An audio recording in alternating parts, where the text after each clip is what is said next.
This was quite a painful video to make, but I needed to make it. Why? Many of you have asked if and when I'll try and ride in an extreme enduro like Romaniacs or Erzberg. And my standard answer has been, well, I'd like to, but I'm really not sure if I'm up to it in my mid-50s. Well, this ride was put together by Tasmanian riders who love hard enduro, and they organised the annual Extreme Enduro event down here. They know most of us old farts aren't up to the tough tracks. GPS. But they asked if we'd like to look at one of their moderately difficult tracks. And stupidly, we agreed. You may remember I did an entire training vid on how to make excuses. Well, let me get the excuses out of the way early. 1. I've been riding nothing but 2 strokes for ages, so this 254 stroke feels kind of weird. 2. The half-worn tyres are at 15 psi because we don't want to risk punctures. And 3. Despite a lot of interval training, my cardiovascular fitness sucks, to the point where I'll probably chat with my doctor about it soon.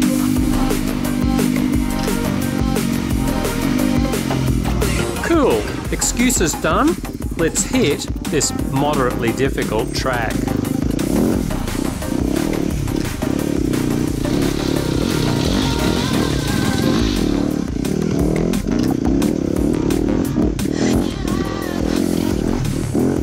This rut suddenly turns deep enough to grab the foot pegs, so my first stall. A little wheelie out to make sure the foot peg's clear. The first of many overhead branches and other distractions that make it hard to focus on the track.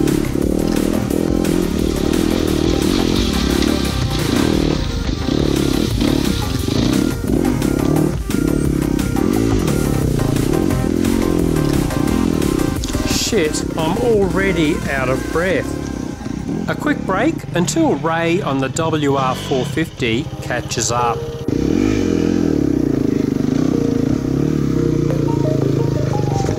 Oh, thanks, catching. This is crazy. I'm barely into the track but already breathing hard and making mistakes. Like this. Oh, fuck.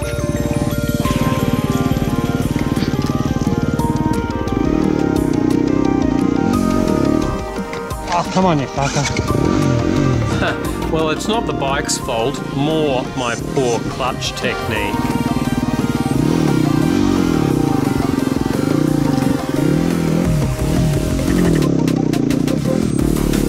Holy shit, local hard enduro ace Chris Bales is on his second lap already and just skips across the deep ruts. Then there are us Gumbies, like super tall Raymond, who finds these low branches extra hard.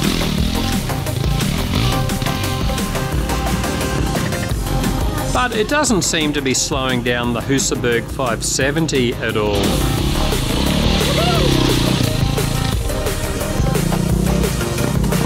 Woo, that's what I did. Thankfully, the second Erzberg 570 doesn't find it so easy. Exactly what I did, Wombo.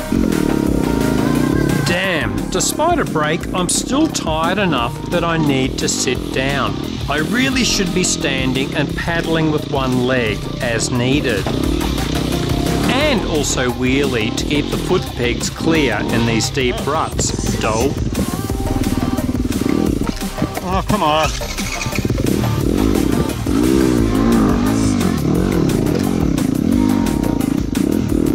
Foot pegs.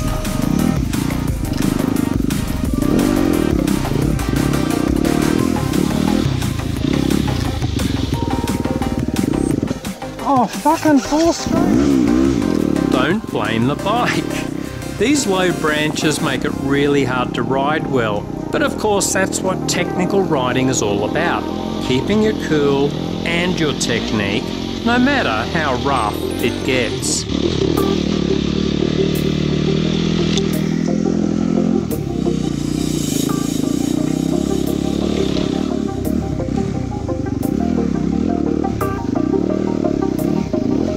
I decide to stay sitting just to conserve my energy.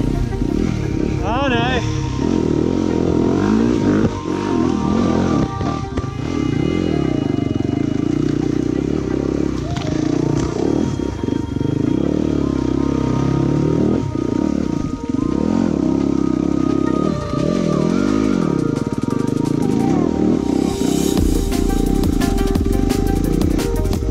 Craig is doing an amazing job on the DRZ 400 until... Somersault of the day!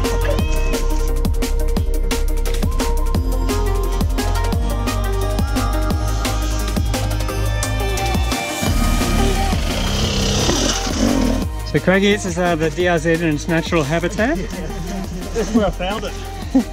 For decades, naturalists have felt the DRZ is an urban species, but today is proof otherwise.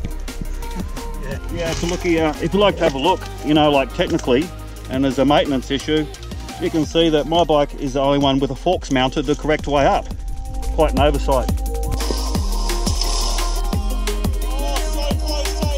Wow, the fact a DRZ is making its way through here is living proof it's more about the rider than the bike.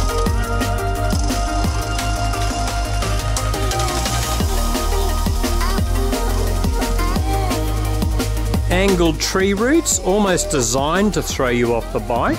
No problem for Craigie.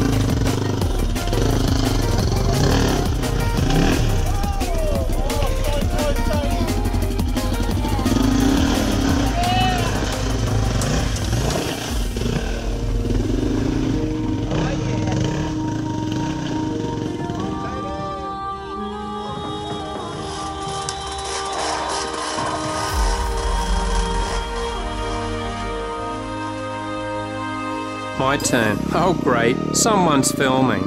Oh, and the whole crowd has turned out to see the YouTube Gumby. Somehow, against the odds, I don't completely fuck up. And it doesn't look like a totally crap effort on the second camera either.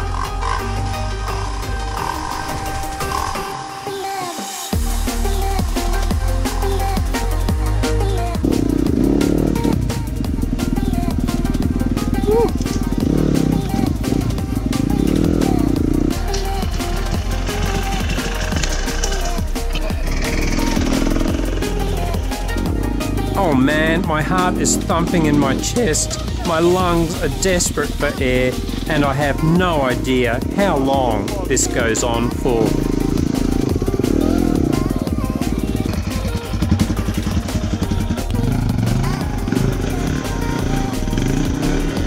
Awesome. So close. Craigie doesn't get the DRZ through these tree roots and ruts, so I can have a break. Let's give it a drag. Ready? Go! While pretending to help him. Ready? Go! Okay, right, I'll cut this up. I'll give you a hand if you need. Tree roots create a lot of trouble. Just touch that, it'll be down in that way.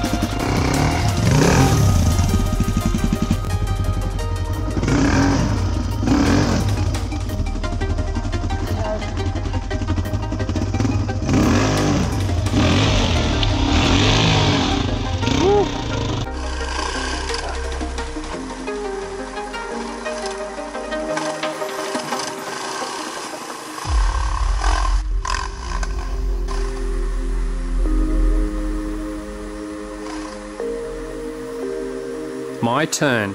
Enough momentum and I should clear those roots and ruts.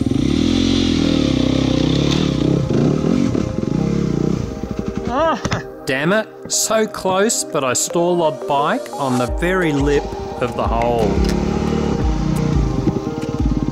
Just made it.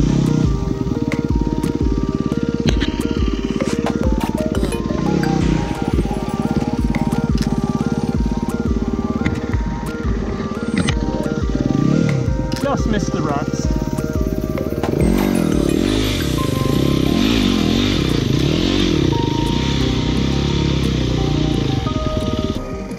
The locals are so used to these tracks. Look at that. Too easy.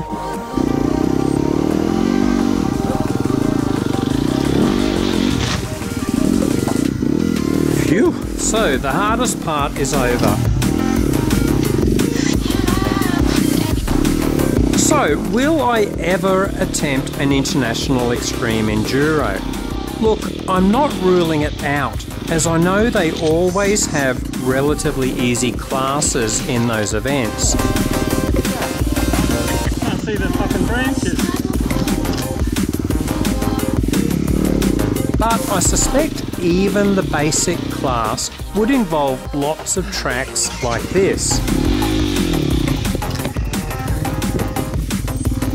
And to handle this sort of shit, I'd probably need to intensively work on my fitness for at least 4 months.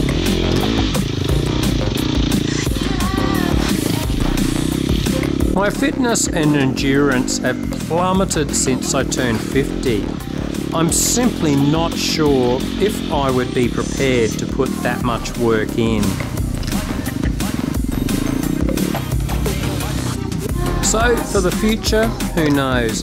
Maybe I'll head over to film an extreme enduro event one day, but actually riding it, I don't know. I simply don't know.